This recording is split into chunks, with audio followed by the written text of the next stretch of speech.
Prólogo. O que significa viver com ousadia? Não é o crítico que importa, nem aquele que aponta onde foi que o homem tropeçou ou como o autor das façanhas poderia ter feito melhor.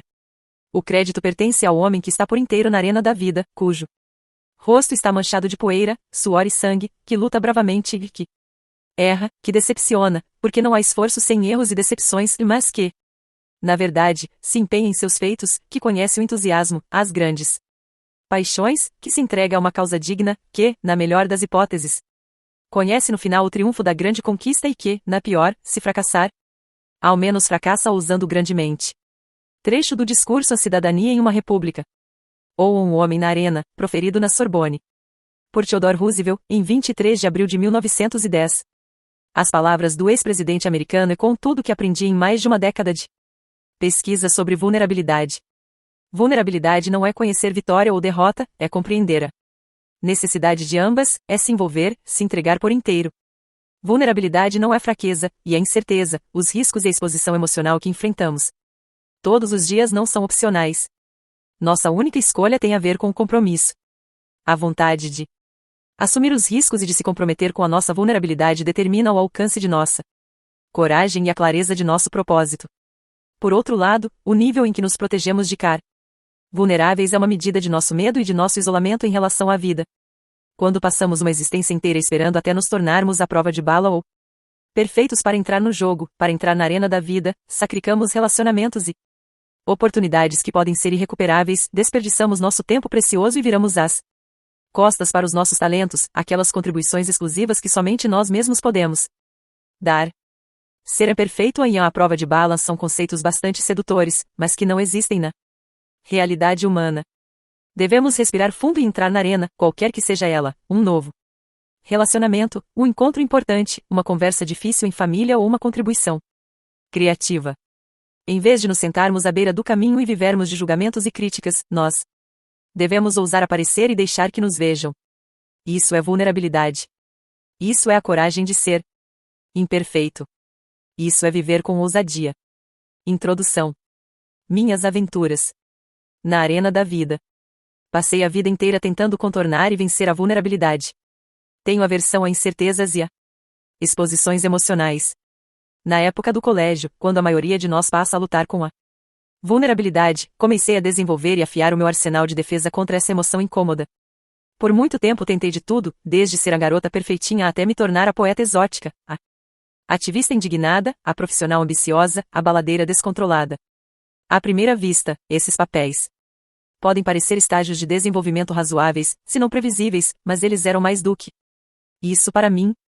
Todas essas etapas constituíam diferentes armaduras que me impediam de me tornar excessivamente comprometida e vulnerável.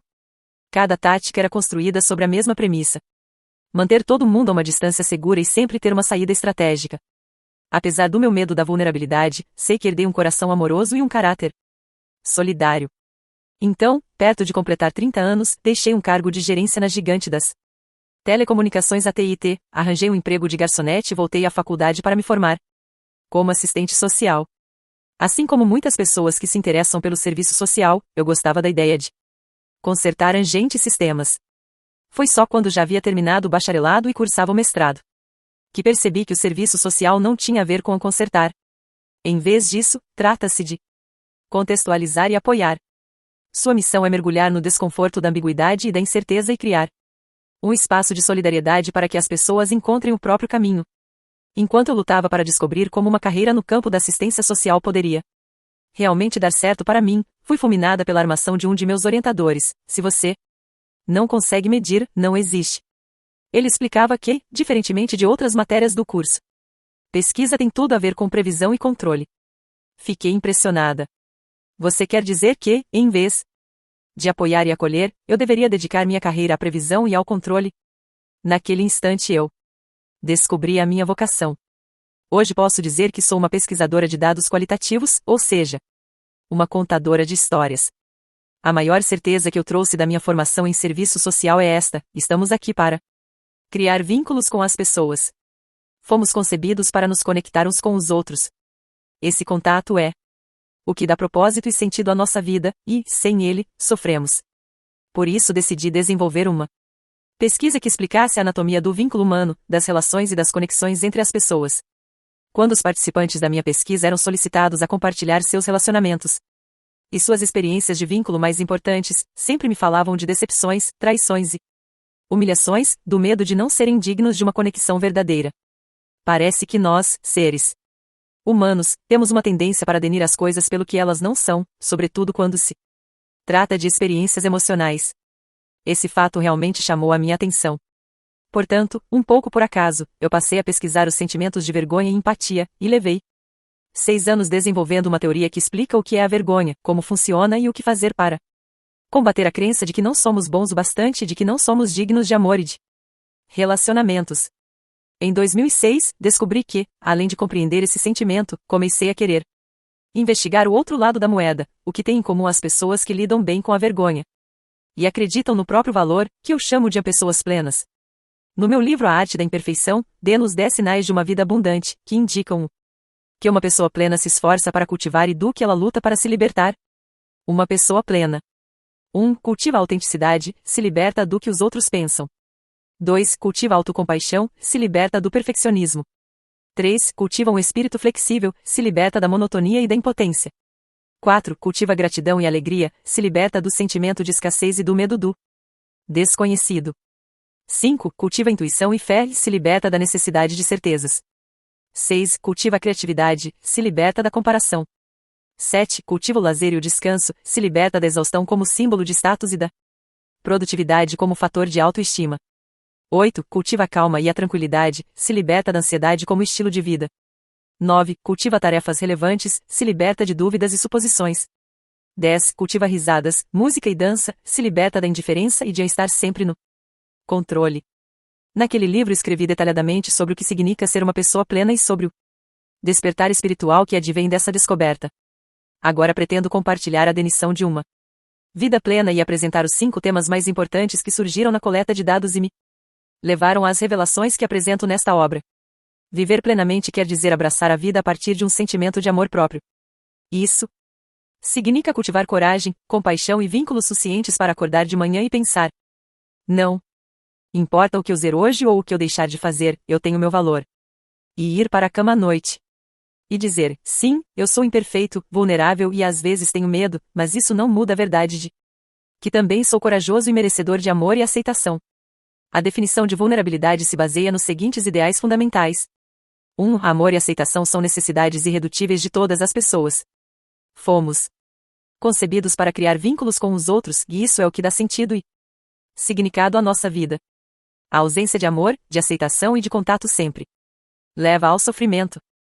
2. Se os homens e as mulheres que entrevistei na pesquisa fossem divididos em 2 grupos, aqueles que têm um senso profundo de amor e de aceitação e aqueles que lutam para conquistar isso, apenas uma variável os separaria. Aqueles que amam e vivenciam a aceitação simplesmente acreditam que são dignos disso. Eles não têm vidas melhores ou mais fáceis, não têm problemas menores. E não passaram por menos traumas, falências ou separações. No meio de todas essas lutas, eles desenvolveram práticas que os tornaram capazes de se agarrar à crença de que são dignos de amor, de aceitação e até mesmo de alegria. 3. A preocupação principal de indivíduos plenos é viver uma vida orientada pela coragem, pela compaixão e pelo vínculo humano. 4. As pessoas plenas identificam a vulnerabilidade como um catalisador de coragem, compaixão e vínculos. Na verdade, a disposição para estar vulnerável foi o único traço claramente compartilhado por todas as mulheres e homens que eu descreveria como plenos. Eles atribuem todas as suas conquistas, desde seu sucesso profissional até o casamento e os momentos felizes como pais, capacidade que têm de se tornarem vulneráveis. Desde o início das minhas pesquisas, abraçar a vulnerabilidade surgiu como uma temática importante. A relação entre esta e as outras emoções que estudei ficou clara para mim.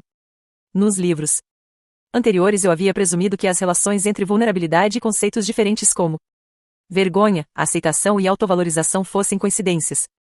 Só depois de 12 anos investigando cada vez mais fundo essa questão compreendi o papel que a vulnerabilidade desempenha em nossa vida. Ela é o âmago, o centro das experiências humanas significativas.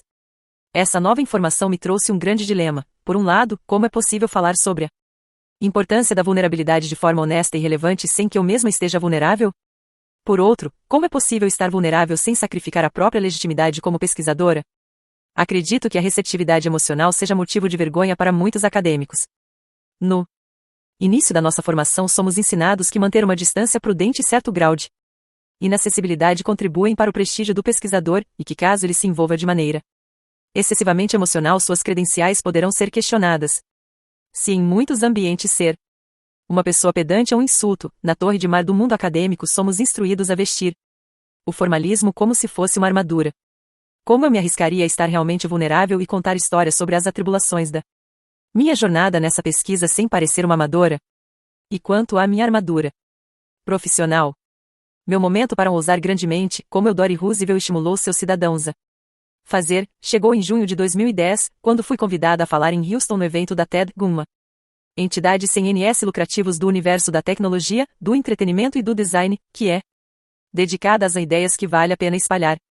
A TED e os organizadores desse evento reúnem os pensadores e ativistas mais fascinantes do mundo e os desafiam a dar a palestra de suas vidas em, no máximo, 18 minutos.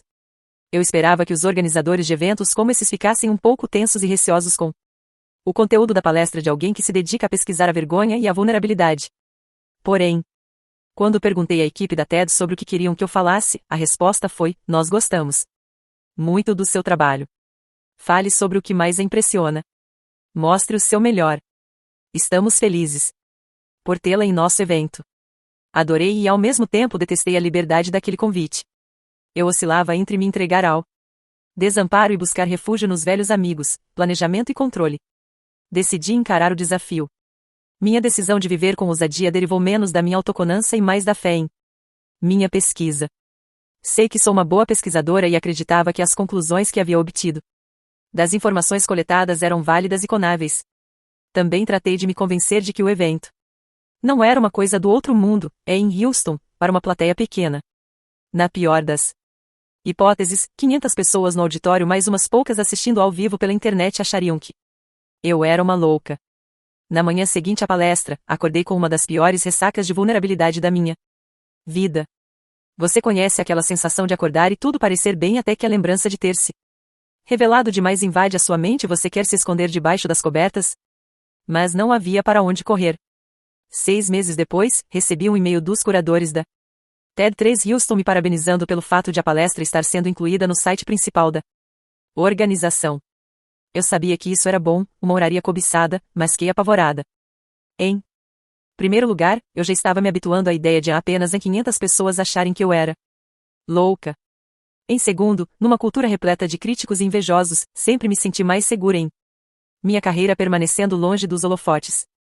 Olhando para trás, não tenho certeza de como responderia aquele e-mail se soubesse que meu vídeo sobre a vulnerabilidade se tornaria um sucesso e que, ironicamente, me faria sentir tão desconfortável, vulnerável e exposta. Hoje essa palestra é uma das mais visitadas no site TED.com, com mais de 5 milhões de acessos e tradução para 38 idiomas. Mas nunca tive coragem de assistir ao vídeo. Fico feliz por ter chegado lá, mas essa exposição ainda faz com que eu me sinta realmente constrangida. O ano de 2010 foi o da palestra TED3 Houston, e 2011 foi o ano de dar continuidade a ela. Atravessei os Estados Unidos falando para grupos variados, desde empresas da lista da Fortune 500, coaches de liderança e militares, até advogados, grupos de pais e estudantes. Em 2012 fui convidada para dar outra palestra na conferência principal da TED em Long Beach, na Califórnia.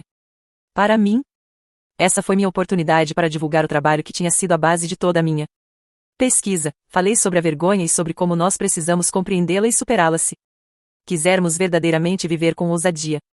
Minhas palestras em empresas quase sempre giram em torno de liderança, criatividade e inovação. Desde os executivos de alto nível até os profissionais da linha de frente, os problemas mais significativos que todos admitiram enfrentar se originam da desmotivação, da falta de um feedback de qualidade, do medo de ficar ultrapassado em meio às mudanças aceleradas e, porém, da necessidade de uma maior clareza de objetivos.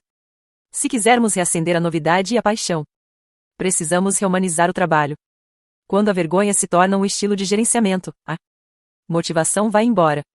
Quando errar não é uma opção, não existe aprendizado, criatividade ou inovação. Quando se trata de criar-lhes, a prática de estigmatizar mães e pais como bons ou maus é ao mesmo tempo exagerada e destrutiva, e transforma a criação de luz em um campo minado. As Questões fundamentais para os pais deveriam ser: você está comprometido? Você está atento? Se estiverem, preparem-se para cometer muitos erros e tomar decisões ruins. Perfeição não existe, e o que torna os filhos felizes nem sempre os prepara para serem adultos corajosos e comprometidos. O mesmo serve para as escolas. Nesse contexto, não foi encontrado um problema sequer que não fosse atribuído a alguma combinação entre a desmotivação de pais, professores, diretores e ou alunos, e o conflito de interesses que competem entre si para a definição de um objetivo. O maior desal e também o elemento mais gratificante do meu trabalho é conseguir ser, ao mesmo tempo, uma construtora de mapas e uma viajante. Meus mapas, ou teorias, sobre vergonha, plenitude e vulnerabilidade não foram construídos a partir das experiências de minhas viagens, mas a partir das informações que coletei nos últimos 12 anos, que as vivências de milhares de homens e mulheres que dão passos largos na direção em que eu, e muitos outros, queremos orientar nossas vidas. O que todos nós temos em comum é a verdade que constitui a essência deste livro: o que nós sabemos tem importância, mas quem nós somos importa muito mais. Ser, em vez de saber, exige atitude e disposição para se deixar ser visto. Isso requer viver com ousadia, estar vulnerável. O primeiro passo dessa viagem é entender onde estamos, contra o que lutamos e aonde precisamos chegar. Creio que poderemos fazer isso melhor ao examinarmos a ideia tão difundida de nunca nos julgarmos bons o bastante.